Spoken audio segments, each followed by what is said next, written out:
document you submitted to us. We didn't cook up these figures. That's the soft copy of the document you submitted to us. 2023, I doubt it. Unfortunately, your director of finance or whoever is the GM finance or whoever is not here with you. Remita. Yeah.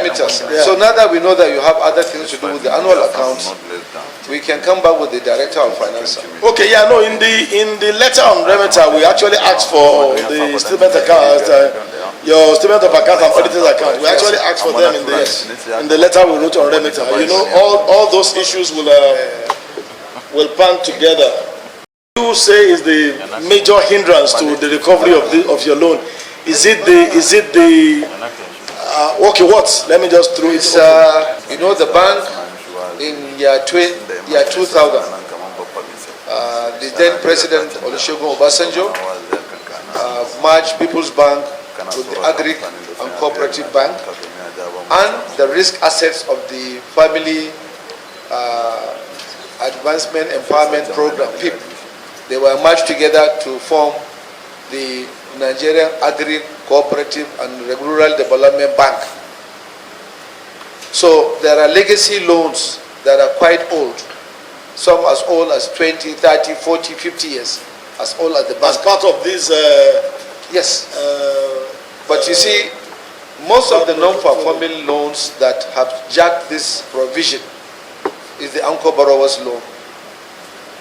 The anchor borrower's loan must be 2015. 15. It started 2015.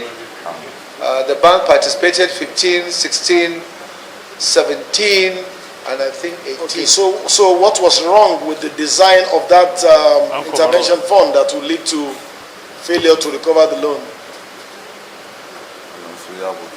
I don't know. I think now that the matter is with the Department of State Security and some other government agencies recovering the money, and since there's a progress on that side.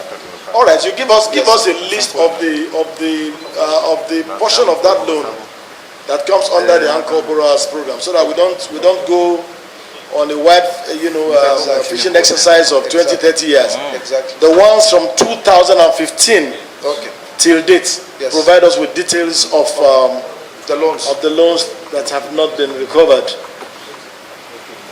So you can make that available in a week. It's not too... No, we'll try and give it to you, sir. Even the figures, we'll look at the figures again and we'll send you the corrected version. Sorry for the mix-up. They are supposed to be loans, correct? Were they grants or they are loans? Mr. MD.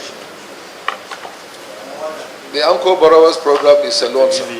Okay, so what are the factors now militating against being able to recover these loans? Because they are loans.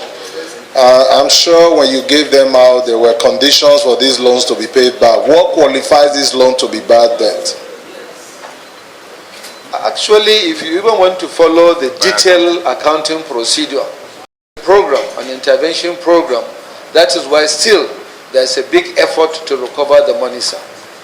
And like I said,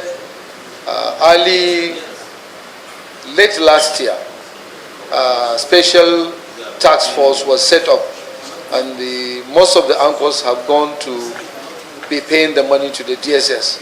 So this is where the situation is now.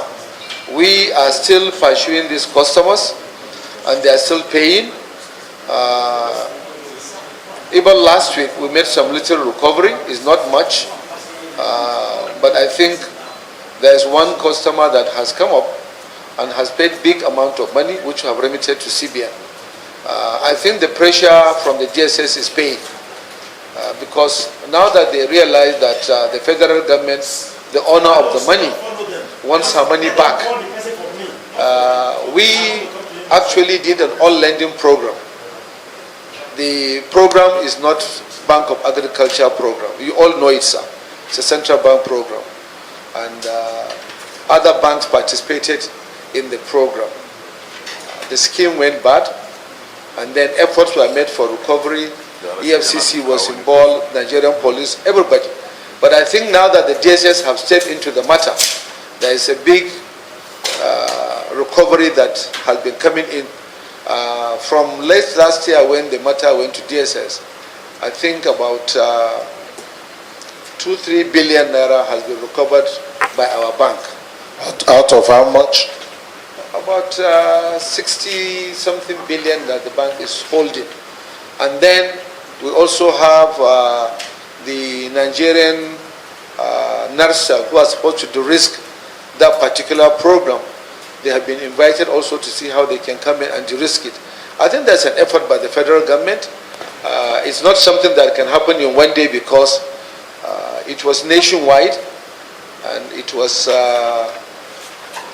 people has come up with the, I wouldn't call it excuses, but has come with concern.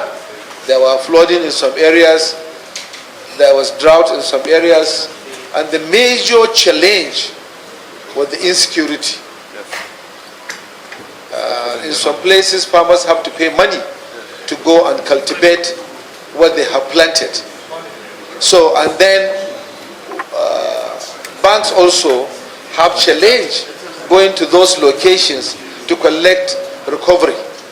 So this was the challenge. And then in 2020, COVID came. Virtually the whole world was shut down during COVID.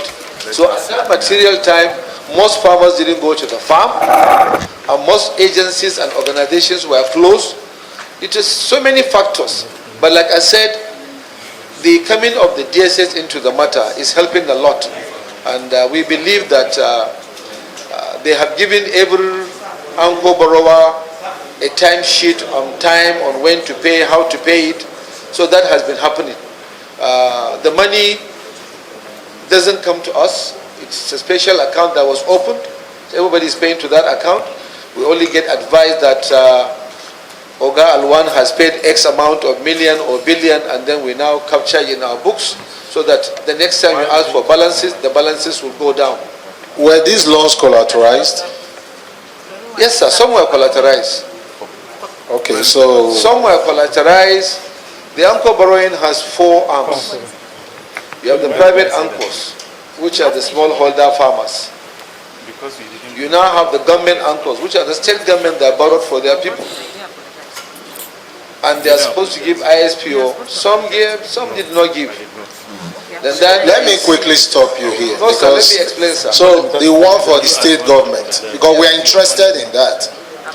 Are you having problems recovering those monies from the state government? So I think, like I mentioned, the DSS have taken over.